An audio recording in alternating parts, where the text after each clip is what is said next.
nice thing about the desserts is this is where I can help you understand the paths to creativity. All right? I want to tell you, a lot of people give up their power when it comes to raw food. All right? You didn't grow up making raw food, and so it's unusual to you. Now, if I said to you, I want you to make a grilled cheese sandwich, most of you would say, okay, what kind of bread do I use? What kind of cheese? Do I use oil or butter? How do I know when it's done? When do I put the cheese on? How do I cut it? You wouldn't do that, right? Right. Well, when it comes to raw food, people have that kind of reaction. What exactly did you put in this? And when I hear that, I know the empowerment has gone, right? Because let me tell you, raw food is absolutely generous. It's generous, it's forgiving, it's sensual, it's just beautiful. I tell people, be what you eat, right? If I make something and it didn't turn out like my expectations were, first I look at it and I say, do I like this? And if I do, then great, I have a new recipe. If I don't like it, then I can change it. Raw food is amenable to substitution and change because it hasn't been irrevocably damaged by excessive heat. Okay? Right? So I can reincorporate it into something, I can dehydrate it, I can rehydrate it, I can do any number of things. And some of my best recipes were a result of what I initially called a mistake. Didn't turn out. Right? And because I'm willing to look at it and just go with it, it works. It's amazing. So, don't be afraid of raw food. We'll go over a few techniques that really help create a situation where you don't mess up a recipe beyond control, beyond repair. You know, I tell folks, look, just do a pinch and then adjust. That's why I have the tasting sticks. We'll make stuff and we'll try it 4 and 5 times and we'll make adjustments until we get it right, or until everybody's happy. All right? And if you just do a pinch at a time, you taste and you make adjustments, it's almost impossible to mess up a recipe. Period. It's almost impossible. And chocolate, the ice cream, and the granola, we get to play. Right? I make custom-made chocolates and granolas for people during Christmas, for all my non-raw friends. During the year, they don't get my food. Okay. Okay, and then page 5. This is really important. See at the top?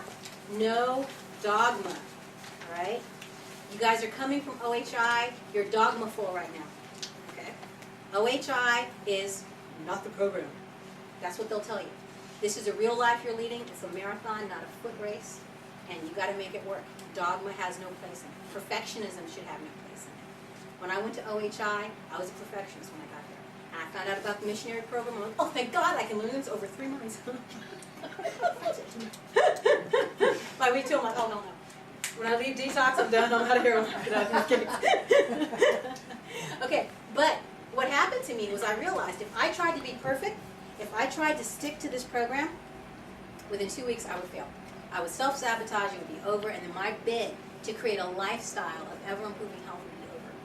And so when I was at OHI, I made this one commitment to myself. I said, 5 things. I'll take home 5 things, and I'll make it a permanent part of my life. And then maybe I'll come back in a couple of years, and I'll take home another 5 things. But I won't try to do this whole program perfectly. And just those 5 things in teaching class, I lost 150 pounds, and I've kept it off. And, you know, that has been the best thing I ever did, was not try to be perfect. Right? And along with that mode of thought, I just want to share that OHI is only one way to do a detox program. Right? There are 3 major detoxification and cleansing centers in the United States. OHI is one, Hippocrates Health Institute is one, and Tree of Life is another. They all have different programs. OHI is the most strict.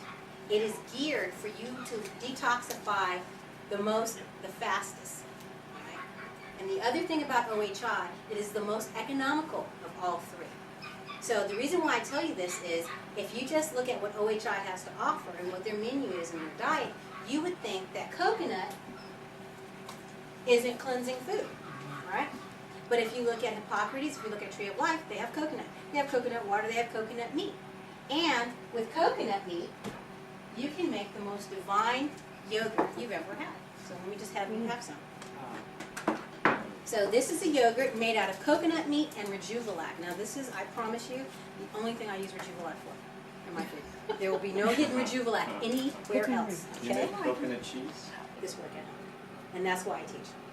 Because I spent a whole career as an attorney, 15 years, and in one class with you guys, I get more satisfaction than I got in the whole 15 years of being an attorney. And I make a difference every day when you guys say, I can do this. I can go home and make the granola classroom.